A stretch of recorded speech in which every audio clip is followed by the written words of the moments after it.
திருக்குறள் 2. கற்றதனாலாய பயனென்கொல் வாலறிவன் நற்றாள் தொழார் எனின். ஒருவர் கற்ற கல்வியினாலான பயன்தான் என்ன? அவர் தூய அறிவோனாகிய இறைவனின் நல்ல பாதங்களை தொழவில்லை எனில். ஒருவர் கல்வி கற்றும் இறைவனின் திருவடிகளை தொழவில்லை எனில் அவரது கல்வியினால் பயனில்லை. அவர் என்னதான் கற்றார் என்பது பொருள். எனவே மெய்யறிவான இறைமையை மெய்ஞானத்தை அறிய முற்பட்டு தெளிவதே கல்வியின் குறிக்கோளாகவும் கல்வியின் முழுமையாகவும் இருக்க முடியும். இறைவனின் திருவடிகளை வணங்குதல் தொழுதல் என்பது அந்த மெய்யறிவிடம் சரணடைதல் என்பது பொருள். மேதகு அரியனான இறையை தொழுதுதானே மெய்யறிவை பெற முடியும். முதல் படிப்பு பணிவு என்பதும் உட்பொருள். வாலறிவன் என்பதற்கு யோக மார்க்கத்தில் மூலாதாரத்தின் வாலைக்குமரி எனும் இறையை குறிக்கும் சொல்லோடு பொருந்துவதையும், ஆக மூலத்தை உணர்ந்து ஈண்டு பெற்ற அனைத்தையும் அறிந்த இறைவோன் என்றும் பொருந்துவதையும் உணர்ந்து கருதுவது நன்று. குறிப்புரை: கல்வியின் நோக்கம் இறைவனின் நற்பாதங்களை தொழுது அவர்தம் மெய்யறிவை பெறுதலே. கூடுதல் விரிவுரை: ஒவ்வொரு மொழியிலும் அகர முதலாக தொடரும் எழுத்துக்கள் யாவும் தெய்வத்தின் பால் ஏற்படுத்தப்பட்டன என்றார் சென்ற குறளில். இப்போது 2வது குறளில் கல்வி என்பதே மெய்யறிவாகிய தெய்வத்தை அறிய முற்படுவதே என்கிறார்.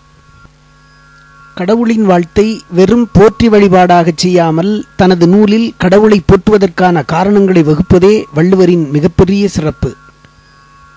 தனது தெய்வம் பற்றிய தெளிந்த நல்லறிவை கடவுள் வாழ்த்தின் மூலமாகவே தெய்வத்திற்கும் படிப்போருக்கும் எளிதாக உணர வைக்கிறார். தெய்வத்தை உணர்வதே, அறிவதே, சேருவதே, போற்றி பயன்பெறுவதே மனிதனின் நோக்கமாக இருக்க வேண்டும் என்பது அவரது துணிவு. காழ்ப்பில்லாமல் சொல்ல வேண்டுமானால், நான் தான் கடவுள், என்னை வணங்குவோருக்கு நன்மை கிட்டும் என்பது போன்று சொல்லாமல், நான் இறைவனின் தூதுவன், நான் பார்த்து இறைவன் இப்படி என்னிடம் சொல்லச் சொன்னார் என்றும் சொல்லாமல், இறைவனால் எனக்கு இறக்கி வைக்கப்பட்டது என்றும் சொல்லாமல், இதுவரையில் எந்த மதத்தின் சாயலும் இல்லாமல் தனது தெளிந்த கோட்பாட்டை மனிதனுக்கு மனிதனாகவே வலியுறுத்துகின்றார். சமயம் என்பது தமிழில் மதத்திற்கான சரியான வார்த்தை, அதாவது இறை கொள்கை. சமயம் என்பது ஒரு குறிப்பிட்ட வழிபடு தெய்வத்தை பற்றியும் அதனை தொழ வேண்டிய முறை பற்றியும் தொழுவோர் செய்யத்தக்கன செய்யத்தகாதன தொழுதால் பெறும் பயன் பற்றியும் கூறுவதாகும். தத்துவம் என்பது சமயத்தின் உட்பிரிவு. அது சமயத்தில் குறிக்கப்படும் இறைவனுக்கும் அவனால் படைக்கப்பட்ட உயிரினத்திற்கும் இடைத்தொடர்பு, ஒற்றுமை, வேற்றுமை இரண்டையும் இணைக்க முயலும் கருத்துக்கள், அவற்றின் இயல்புகள் முதலியவற்றின் நுட்பமான விரிவான ஆராய்ச்சியாகும். சமயமும் தத்துவமும் ஒன்றை ஒன்று சார்ந்திருப்பவை. சமயம் என்பது பாதை, தத்துவம் என்பது அப்பாதையில் செல்லும் அனுபவத்தில் கிட்டுவது. எனவே சமயங்கள் வேறுபடுவது போல் அவற்றின் தத்துவங்களும் வேறுபடும். ஆனால் சமயங்களும் அவற்றின் தத்துவங்களும் உணர்த்தும் முடிவு இறுதியில் இறைவன் ஒருவன் என்பதே. சமயங்களை பற்றி பேசின் அவை பன்மடங்கில் விரியும் என்பதால் இத்துடன் நிறுத்திக் கொள்வோம். அவை பற்றி பிரிதொரு இழையில் பேசுவோம். ஆனால் நான் இங்கே கூற விளைந்தது சமயச்சார்பற்ற இறை நம்பிக்கை பற்றியும் இறைவனை தொழுதே எந்த காரியத்தையும் துவங்க வேண்டும் எனும் தத்துவத்தையும் விளக்க முற்பட்டதே. உயிர்கள் மலநீக்கம் பெற்று இறைவனின் திருவடி பெற்றி பெறுதலே முக்தி என்பார்கள். அதனை அடைவதே வாழ்வின் குறிக்கோள் என்கிறார்கள் அறிஞர்கள்.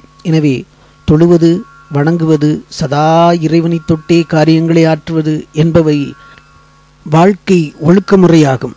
அதனாலேதான் வள்ளுவரும் இறை வழிபாடாகிய கடவுள் வாழ்த்திலிருந்து தன் கருத்துக்களை ஆரம்பிக்கின்றார்.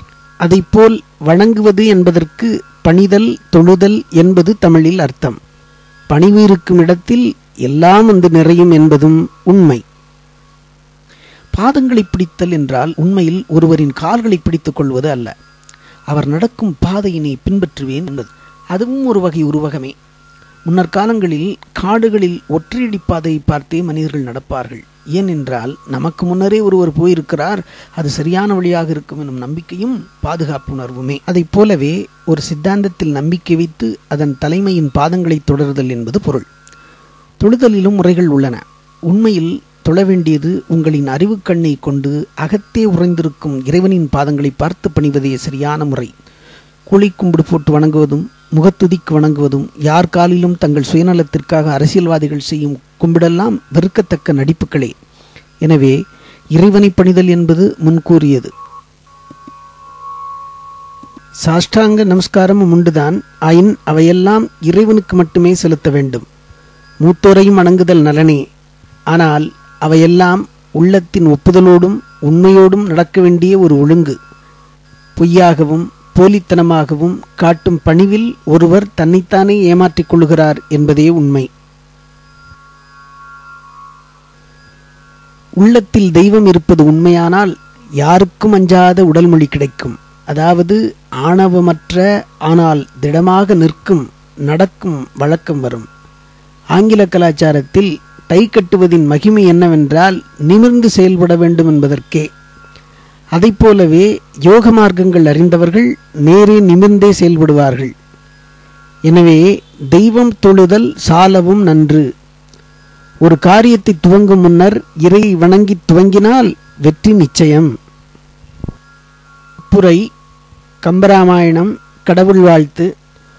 உலகம் யாவையும் தாமுளவாக்கலும் நிலை பெறுத்தலும் நீக்கலும் நீங்களாம் அழகிலா விளையாட்டுடையாரவர் தலைவர் அன்னவர்க்கே சரணாங்களே.